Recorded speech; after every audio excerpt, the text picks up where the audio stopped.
Yo, what is up guys? My name is Patrick, host of EDH Brutality, and today we're going to be covering the most selfless cards ever printed in Magic the Gathering.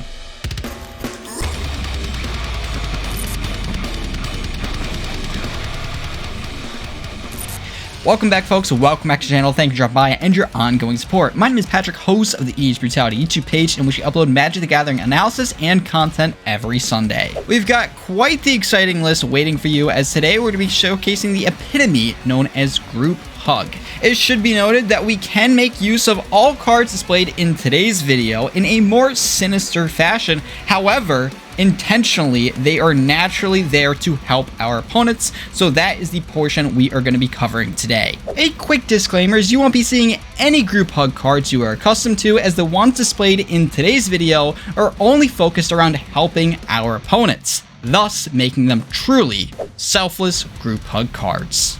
So to start things off, we do have Haunted Angel for 2 colors and 1 white mana. This 3/3 angel creature reads, flying. When Haunted Angel is put into a graveyard from play, remove Haunted Angel from the game, and each other player puts a 3/3 black angel creature token with flying into play. Pretty neat card, and nothing's friendlier than a 3/3 for 3 and generating 3. Jesus Christ. Our next selfless card on today's list happens to be Hired Giant for 3 colors and 1 red mana. This 4/4 giant states, when Hired Giant comes into play, each other player may search his or her library for a land card and put that card into play, then shuffle that library. Now, if we're trying to win the game of Magic the Gathering, this is a horrible card, because not only does it allow players to tutor up a land and put it into play untapped, but it doesn't even need to be a basic land. And to be frank, as friendly as it is, the only time I can see myself playing this card if I'm trying to bait out non-basics and following it up with a Ruination for 3 colors and 1 red mana at sorcery speed that states, destroy all non-basic lands. But if we're going the Group Hug route, as we are in this video, not a problem. You're just a good guy. Keep driving, you. Our next friendly baiting creature happens to be Hunted Wumpus for 3 colors and 1 green mana. The 6/6 beast reads, when Hunted Wumpus comes into play, each other player may put a creature card from his or her hand into play under his or her control. So once again, another creature to try to bait something out, only to destroy later on. But since we're not going that route, and this is a typical Group Hug card, well, it's a 6/6 for 4 mana that allows our opponents to play something for free. So let's just throw it in. Why not? What's the worst that can happen? Call 911! What are we gonna do here? We're gonna have to cut him out of his pants. If we really want to be friendly, we always do have Tempting Worm, a massive 5/5 for 2 mana that reads, when Tempting Worm comes into play, each opponent may put any number of artifact, creature, enchantment, and or land cards from his or her hand into play. Once again, I don't know why you'd be playing this card if you are actively trying to win the game, other than the fact that you're trying to bait out your opponent's good stuff in their hand and make them suffer afterwards. But if you're not trying to do that, congratulations, you are a true Group Hug player. Because all these creatures I've mentioned so far, although you can have a sinister plot behind them, they don't specifically say so on the card, thus just making them friendly cards. And last but not least, the final card that can be used in a sinister fashion on this list happens to be Indentured Djinn for 1 colorless and 2 blue mana. This 4/4 flying creature Djinn reads, when Indentured Djinn comes into play, each other player may draw up to 3 cards. And the reason why I say this is our last sinister card on the list is because if I'm playing a creature like this, I'm gonna follow it up with a Windfall shortly after, but you didn't hear it from me. With that out of the way, we can finally jump into the next segment of today's video, covering cards that draw attention to themselves. Not specifically for what they give us, but what they are doing to our opponents in return. Starting things off, we do have Phantasmal Sphere for 1 colors and 1 blue mana. This 0/1 summon Phantasm with flying reads, at the beginning of your upkeep, put a +1/+1 counter on Phantasmal Sphere. During your upkeep, pay 1 color's mana for each of these +1/+1 counters or bury Phantasmal Sphere. If Phantasmal Sphere leaves play, put an orb token into play under target opponent's control. Treat this token as an XX blue creature with flying, where X is equal to the number of these +1/+1 counters on Phantasmal Sphere. Just stop. Just stop it. Stop. No. Just stop it.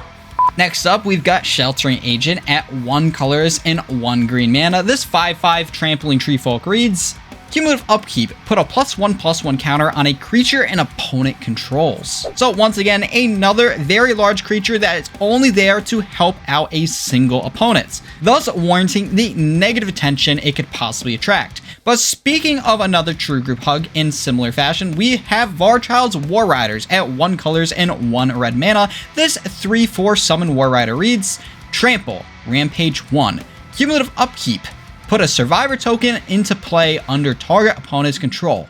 Treat this token as a 1/1 red creature. So once again, another creature that your opponents will not onboard because it's specifically only going to be helping one of them and not the entire table.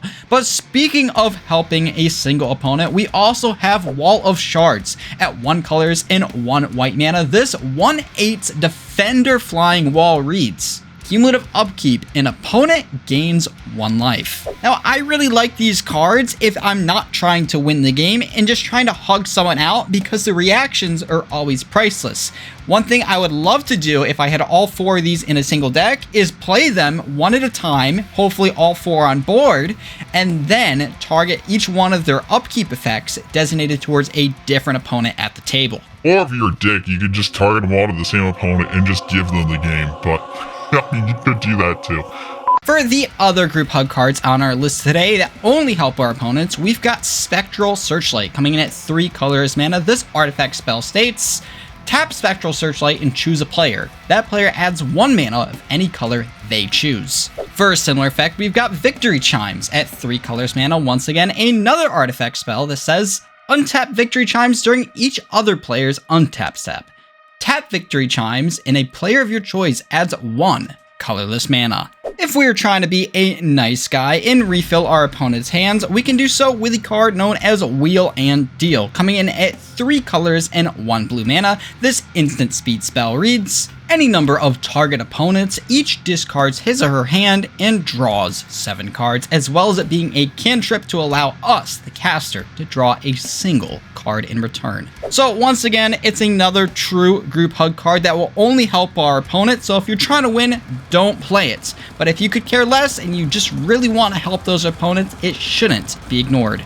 Our next selfless group hug card is Loxodon Peacekeeper at 1 colors and 1 white mana. This 4/4 Elephant Soldier creature reads, at the beginning of your upkeep, the player with the lowest life total gains control of Loxodon Peacekeeper. If 2 or more players are tied for the lowest life total, you choose one of them, and that player gains control of Loxodon Peacekeeper. So once again, not a great card if we're trying to win the game. However, it is a 4/4 body given to the player that needs it the most. And speaking of needs, what if a target opponent needs to untap one of their creatures? Well, we can do so with Soldevi Golem. For 4 colors mana, this artifact creature reads, Soldevi Golem does not untap during your untap phase. You can pay 0 mana at instant speed to untap target creature an opponent controls to untap Soldevi Golem at the end of your upkeep. Use this ability only during your upkeep. Now that we're this far in the video, you can tell these aren't your typical group hug cards, and there's a reason for that. Typically, group hug aims to outvalue its opponents, whereas these are real group hug cards that have no win in mind and are only there to solely help out everyone but the caster. So let's continue that trend with a Rainbow Veil. Rainbow Veil is a land that reads, tap and add 1 mana of any color to your mana pool. Control of Rainbow Veil passes to opponents at end of turn. Just be wary on who you end up giving the Veil to, as they might not give it back. Next up, we do have quite possibly our most selfish card within the deck, being Soldevi Sentry at 1 colors mana. This 1/1 artifact creature reads, pay 1 colors mana at instant speed to regenerate Soldevi Sentry. Target opponent may draw a card. And the reason why I call this card selfish, it is the one single card within today's video that will actually benefit us more than it will our opponents. That's right, for 1 mana, we have a jump blocker with regeneration on it. And for those group hug players out there, you already know, once you play group hug, you're gonna need a wheelchair. And with that out of the way, we can finally jump into our number 1 spot, that being the greatest group hug card ever printed. That's right, we've got Jester's Mask for 5 colors. Mana, this artifact spell reads, Jester's Mask comes into play tapped. Pay 1 colorless mana and tap to sacrifice Jester's Mask to look through target opponent's hand and library. Give that player a new hand of as many cards as he or she had before and reshuffle the remaining cards afterwards. Okay, it may be a bit of a stretch because Jester's Mask can do some serious damage. Now that's a lot of damage. Typically, the sane player will fill up an opponent's hand with nothing but useless cards, but that's what makes this card so fantastic, is its versatility. With a strategy like Group Hug, especially giving political favors, we can use the Jester's Mask as a bluffing tool to punish opponents that go against us, or those that really want to work with us, we can make it the ultimate Group Hug card and give them that perfect hand to close out the game. Great big hug and a kiss from me to you. Because after all, did they really win if we gave them the win? But yeah, that's gonna do it for today's video. If I'm being completely honest, it's probably gonna get disliked a lot. But that's what Group Hug truly is. It's a strategy that aims to help out our opponents through chaos without trying to outvalue them or caring about a way to win. However, if you did enjoy today's list, I do appreciate you all and thank you so much for staying. So that being said, if you'd like to stay tuned for future videos here on the channel, make sure you like, subscribe, and hit that notification bell down in the bottom right-hand corner of your screen. With out of the way, my name is Patrick, host of EDH Brutality. I thank you for watching, hope you enjoyed, and I'll see you in the next video. Peace out, guys.